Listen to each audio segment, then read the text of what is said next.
ছাত্ররা আপনাদের দিকে তাকিয়ে আছে। একটা হক সংগঠন, হক আদর্শ, একটা যোগ্য আদর্শবান নেতার দিকে আজ পৃথিবী তাকিয়ে আছে।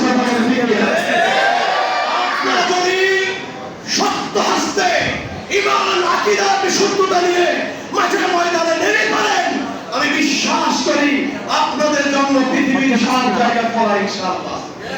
বাংলার টেকনাফ থেকে তেতুলিয়া, রূপসা থেকে পাথুরিয়া, সানসিরা দরবার আমরা বেশি আসি কথা বলছি।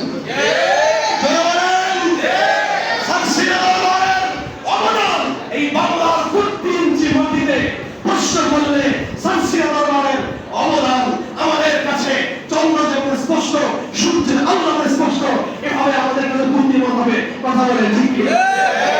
আজকের উপজেলা সম্মেলন কমিটি গঠন অনুষ্ঠানে হযরত পীর সাহেব হুজুর কেবলার পক্ষ থেকে আমি আপনাদের কাছে মেসেজ জানাতে চাই, প্রয়োজনে ইমানের জন্য, বিশুদ্ধ আকীদার জন্য যদি আমাদেরকে মাঠে থাকতে হয়, মাঠে থেকে জীবন চলে যাবে।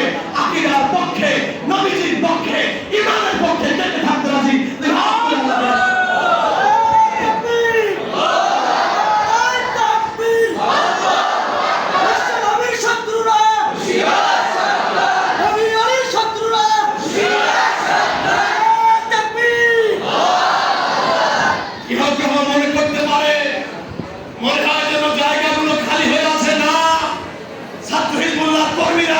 আজকের সম্মেলন থেকে প্রস্তুতি গ্রহণ করুন।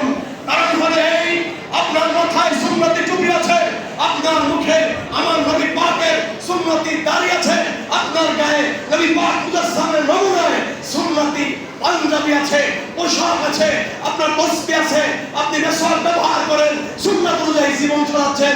অতএব আপনি যদি মাঠে গিয়ে দ্বীনের দাওয়াত দেন, যেই মানুষটা দাড়ি কেটে ছেড়ে দাওয়াত দেয় অবশ্যই আপনার দাওয়াতে সে আসবে কথা বলে ঠিক।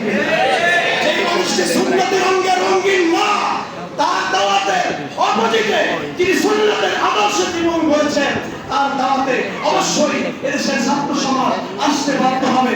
কারণ হলো এই, আমরা একটা জিনিস চাই, অল্প পুজো থেকে আপনাদের কাছে আমরা আবারও মেসেজ করতে চাই, প্রয়োজনে আমরা যদি আমাদের যদি দৈনন্দিন জীবনের 3 ঘন্টা সময় যদি ব্যয় করে প্রত্যেকটা ছাত্রকে যদি বুঝাতে হয়, বহস করতে হয়, মুনাজারা করতে হয়, মুনাজারা করতে হয়, আমরা বাতিল আদর্শের সাথে কখনোই একাত্মতা ঘোষণা করব না।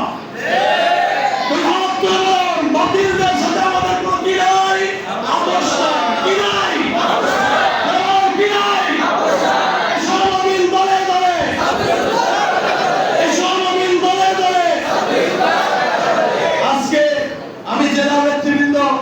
কেন্দ্রীয় নেতৃবৃন্দ, উপজেলা নেতৃবৃন্দকে আমি অনুরোধ করছি, বসে থাকেন না, বসে থাকেন না, একটু অ্যাক্টিভ হন, একটু চিন্তা করে দেখেন আজকের যে পরিস্থিতি হলো আহলে সুন্নাত ওয়াল জামাতের। আমি এই কথাগুলো মাঝে মাঝে বলি, বড় পীর সাহেব কেবলা রহমাতুল্লাহ আলাইহি মাহফিলে বলতেন, একজন লোক এসে মুফতি সাহেবের কাছে বলেছে যে হুজুর আমার কুয়ার ভিতরে ময়লা পড়েছে, বরফ পড়েছে, পানি দুর্গন্ধ হয়েছে, আমি কি করব? হুজুর বললেন কুদুরির ফতোয়া দিয়ে 40 অথবা 60 বালতি পানি ফেলে দেওয়া হোক। 40 বালতি 60 বালতি পানি ফেলে দিয়ে কিছুদিন পরে আবার আসছে, হুজুর কি? হুজুর পানি তো ফেলেছি কিন্তু দুর্গন্ধ তো যায়নি। হুজুর বলে যে আরো 40 বালতি অথবা 60 বালতি পানি ফেলে দাও। আরো 40 অথবা 60 বালতি পানি ফেলে দিল। কিছুদিন পরে আবার আসলো, হুজুর পানি ফেলেছি দুর্গন্ধ তো যায় নাই। এবারে হুজুর বললেন, এই বেটা বরফ কি ফেলেছো, ময়লা কি ফেলেছো? কয় না হুজুর বরফ ফেলে নাই, ময়লা ফেলাই নাই। এবারে বলেন যদি এই পৃথিবীতে কুয়ার ভিতরে যদি বরফ রেখে যদি পানি ফেলে, কুয়ার পানি কি পরিষ্কার পবিত্র সুগন্ধযুক্ত হবে? এই বাংলাদেশে আমরা আমাদের আজকের বক্তব্যের সর্বশেষ প্রতিবেদন আমরা সাংবাদিক ভাইদেরকে বলতে চাই, রিপোর্টার ভাইদেরকে বলতে চাই, এই উপজেলার সবাইকে বলতে চাই যে অবিলম্বে এই বাংলাদেশে দাড়ি, টুপি, পাগড়ি, পাঞ্জাবি এটা যেমন দরকার, এটার সাথে তার